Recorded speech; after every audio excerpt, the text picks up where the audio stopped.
Hi hello friends, ಎಲ್ರಿಗೂ ಮತ್ತೊಮ್ಮೆ ನನ್ನ ಚಾನಲ್ಗೆ ಸ್ವಾಗತ. ನಾನೀಗ ಇದ್ದೀನಿ ಊಟಿಯಲ್ಲಿ, ಟೀ ಎಸ್ಟೇಟ್ ಬಂದಿದ್ದೀನಿ.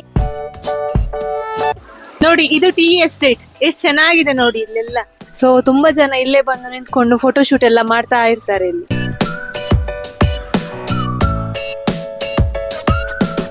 ನಾವೀಗ ಆ ಕಡೆ ಹೋಗ್ಬೇಕು, ಹೇಗೆ ಹೋಗ್ಬೇಕು ಗೊತ್ತಿಲ್ಲ, ಯಾವ ರೋಡಲ್ಲಿ ಅಂತ ಗೊತ್ತಿಲ್ಲ. ಹೋದಾದ್ಮೇಲೆ ಅಲ್ಲಿ ನಾನು ನಿಮ್ಗೆ ಶೂಟಿಂಗ್ ಮಾಡ್ತೀನಿ. ನೋಡಿ ಎಷ್ಟು ಚೆನ್ನಾಗಿದೆ ವ್ಯೂಸ್ ಎಲ್ಲ. ದಿನನಿತ್ಯದ ಗದ್ದಲದಿಂದ ಸ್ವಲ್ಪ ಬ್ರೇಕ್ ಬೇಕು ಅನಿಸಿದಾಗ ನಾವು ಹೊರಟಿದ್ದು ಊಟಿ ಕಡೆಗೆ. ಒಂದೇ ರೂಟೀನಿಂದ ಸ್ವಲ್ಪ ಹೊರಗೆ ಬರಬೇಕು ಅನಿಸಿತ್ತು.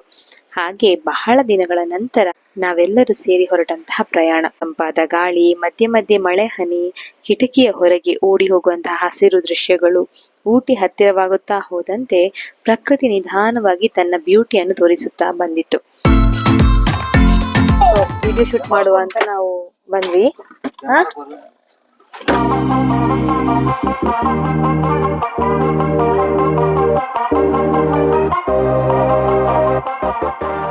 ನಾವಲ್ಲಿ ಫೋಟೋ ತಗೊಂಡು ಮತ್ತೆ ಹೊರಟ್ವಿ.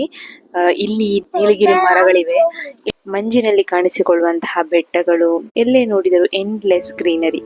ನಿಜ ಹೇಳ್ಬೇಕು ಅಂದ್ರೆ ಊಟಿ ರೈನಿ ಸೀಸನ್ ಅಲ್ಲಿ ಇನ್ನೂ ಮ್ಯಾಜಿಕಲ್ ಆಗಿ ಕಾಣಿಸುತ್ತೆ. ಆ ನೀಲಗಿರಿ ಮರಗಳ ವಾಸನೆ, ಟೀ ಎಸ್ಟೇಟ್ ಗಳ ನಡುವೆ ಸಾಗುವಂತಹ ರಸ್ತೆ, ಬೆಟ್ಟದ ಮೇಲೆ ಹತ್ತುತ್ತಾ ಹೋಗುವಂತಹ ಡ್ರೈವ್, ಪ್ರತಿ ಟರ್ನ್ ಕೂಡ ಇನ್ನೊಂದು ದೃಶ್ಯ ಇದಕ್ಕಿಂತ ಸುಂದರ ಇರಬಹುದಾ ಅನ್ನಿಸುವಷ್ಟು. ಆ ಬೆಟ್ಟಗಳ ನಡುವಿನ ದಾರಿ ಎಷ್ಟೋ ಸಣ್ಣದಾಗಿದ್ರೂ ಅವುಗಳ ಬ್ಯೂಟಿನೇ ಬೇರೆ ಲೆವೆಲ್.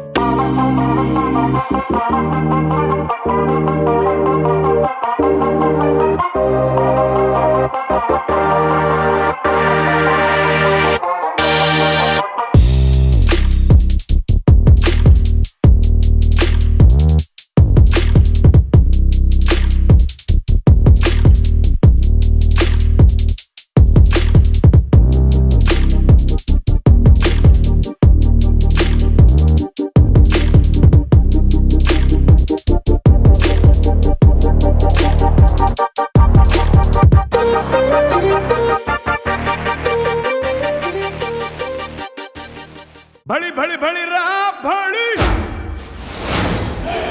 साहो रे बाहुबली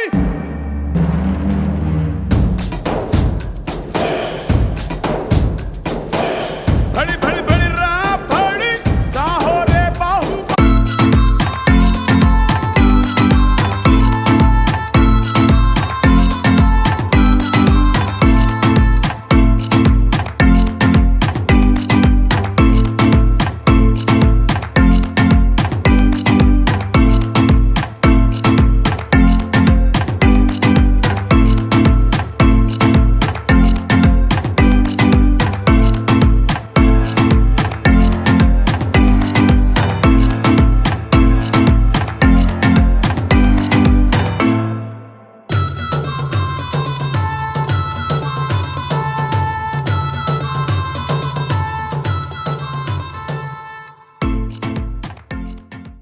ಯಾಕೆ ಇಲ್ಲಿ ಎಲ್ಲ ಬರೋದು? ಹೋಗು ಹೋಗು ಹೋಗು ಮಗ.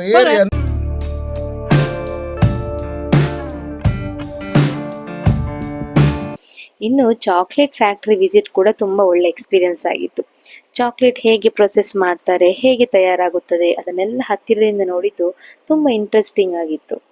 ಫ್ರೆಶ್ ಚಾಕ್ಲೇಟ್ ಸ್ಮೆಲ್, ಫ್ಯಾಕ್ಟರಿ ಒಳಗಿನ ಆ ಒಂದು ಬಿಸಿ ಗಾಳಿ, ಆ ಎಕ್ಸ್ಪೀರಿಯನ್ಸ್ ಕೂಡ ಡಿಫ್ರೆಂಟ್ ಆಗಿತ್ತು. ವೀಕೆಂಡ್ ಆಗಿದ್ರಿಂದ ಟ್ರಾಫಿಕ್ ಇನ್ನೂ ಹೆಚ್ಚಾಗಿತ್ತು.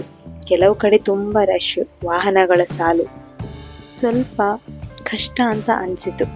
ಆದರೆ ಕೆಲವೊಮ್ಮೆ ಟ್ರಾಫಿಕ್ ನಲ್ಲಿ ನಿಂತಿದ್ರು ಕೂಡ ಹೊರಗಿನ ವ್ಯೂ ನೋಡ್ತಾ ಇದ್ರೆ ಆ ವೇಟಿಂಗ್ ಅಲ್ಲಿ ಕೂಡ ಒಂದು ಸ್ವಲ್ಪ ಪೀಸ್ಫುಲ್ ಆಗಿಬಿಡ್ತಾ ಇತ್ತು.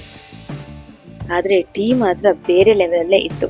ಊಟಿಯಲ್ಲಿ ಎಲ್ಲಿ ನೋಡಿದ್ರು ಟೀ ಶಾಪ್ಸ್, ಆ ಕೋಲ್ಡ್ ವೆದರ್ ಅಲ್ಲಿ ಕೈಯಲ್ಲಿ ಬಿಸಿ ಬಿಸಿ ಟೀ ಕಪ್, ಆ ಮೊಮೆಂಟ್ಸ್ ನ ಫೀಲಿಂಗೇ ಬೇರೆ, ಅಷ್ಟು ಚೆನ್ನಾಗಿತ್ತು. ಟೀ ಪೌಡರ್ ಕೂಡ ನಾವು ಮನೆಗೆ ತಂದೆವು. ಮನೆಗೆ ಬಂದ ಮೇಲೆ ಆ ಸೇಮ್ ಟೀ ಕುಡಿಯುವಾಗ ಊಟಿ ನೆನಪಾಗ್ಲಿ ಅಂತ.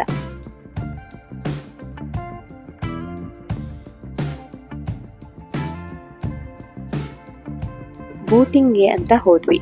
ಅದು ಟ್ರಿಪ್ ಅಲ್ಲಿ ಆಕ್ಚುಲಿ ಎಕ್ಸೈಟೆಡ್ ಪ್ಲಾನ್ ಅಂತ ಆಗಿತ್ತು. ಆದ್ರೆ ಅಲ್ಲಿ ತುಂಬಾ ಜನ ಇದ್ರು, ಬೋಟ್ಸ್ ಕಡಿಮೆ ಇತ್ತು, ಹಾಗಾಗಿ ಬೋಟಿಂಗ್ ಸಿಗ್ಲಿಲ್ಲ. ಆ ಕ್ಷಣಕ್ಕೆ ಸ್ವಲ್ಪ ಬೇಜಾರ ಆಯಿತು. ಆದರೆ ಈಗ ನೆನೆಸಿದರೆ ಅದೇ ಕೂಡ ಒಂದು ಟ್ರಿಪ್ ಸ್ಟೋರಿಯ ಒಂದು ಪಾರ್ಟ್ ಅಂತ ಅನ್ನಿಸ್ತಾ ಇದೆ. ಯಾಕೆಂದರೆ ಪ್ರತಿ ಟ್ರಿಪ್ಪಲ್ಲಿ ಎಲ್ಲವೂ ಪರ್ಫೆಕ್ಟ್ ಆಗಬೇಕು ಅಂತೇನಿಲ್ಲ. ಕೆಲವೊಂದು ಮಿಸ್ಡ್ ಪ್ಲ್ಯಾನ್ಸ್ ಆಗುತ್ತೆ, ಕೆಲವು ಅನ್ಎಕ್ಸ್ಪೆಕ್ಟೆಡ್ ಮೂಮೆಂಟ್ಸ್ ಇರುತ್ತೆ, ಅವೇ ಮತ್ತೆ ಬೆಸ್ಟ್ ಮೆಮೊರೀಸ್ ಕೂಡ ಆಗುತ್ತವೆ. ಇನ್ನು ಫುಡ್ ಬಗ್ಗೆ ಹೇಳಬೇಕಾದ್ರೆ ಗೂಗಲ್ ರೇಟಿಂಗ್ಸ್ ನೋಡಿ ಹೋಗಿದ್ದ ಕೆಲವೊಂದು ರೆಸ್ಟೋರೆಂಟ್ಗಳು ನೋಡಲು ಚೆನ್ನಾಗಿದ್ದು, ರೇಟಿಂಗ್ ಕೂಡ ಚೆನ್ನಾಗಿತ್ತು. ಆದರೆ ಟೇಸ್ಟ್ ಮಾತ್ರ ಎಕ್ಸ್ಪೆಕ್ಟ್ ಮಾಡುವಷ್ಟು ಇರಲಿಲ್ಲ. ಒಮ್ಮೊಮ್ಮೆ ರಿವ್ಯೂಸ್ಗಿಂತ ನಮ್ಮ ಓನ್ ಎಕ್ಸ್ಪೀರಿಯನ್ಸೇ ಆನ್ಸರ್ ಕೊಡುತ್ತೆ ಅಂತ ಅನಿಸಿತ್ತು. ಡೆಫಿನೆಟ್ಲಿ ಈ ಪ್ಲೇಸ್ ನಮ್ಮ ಮನಸ್ಸಲ್ಲಿ ಉಳಿದಂತಹ ಜಾಗ. ಒಟ್ಟಾರೆಯಾಗಿ ಹೀಗಿತ್ತು ನಮ್ಮ ಟ್ರಿಪ್. ಚಿಕ್ಕ ಚಿಕ್ಕ ಮೊಮೆಂಟ್ಸ್ಗಳಿಂದ ತುಂಬಿದಂತಹ ಒಂದು ಸುಂದರ ನೆನಪು. ಸೊ ಈ ವ್ಲಾಗ್ ನಿಮಗೆ ಇಷ್ಟ ಆದರೆ ಲೈಕ್ ಮಾಡಿ, ಶೇರ್ ಮಾಡಿ, ಅದೇ ರೀತಿ ಸಬ್ಸ್ಕ್ರೈಬ್ ಮಾಡೋದಕ್ಕೆ ಮಾತ್ರ ಮರಿಬೇಡಿ. ಥ್ಯಾಂಕ್ ಯು ಎಲ್ರಿಗೂ. ಮತ್ತೊಮ್ಮೆ ಸಿಗೋಣ.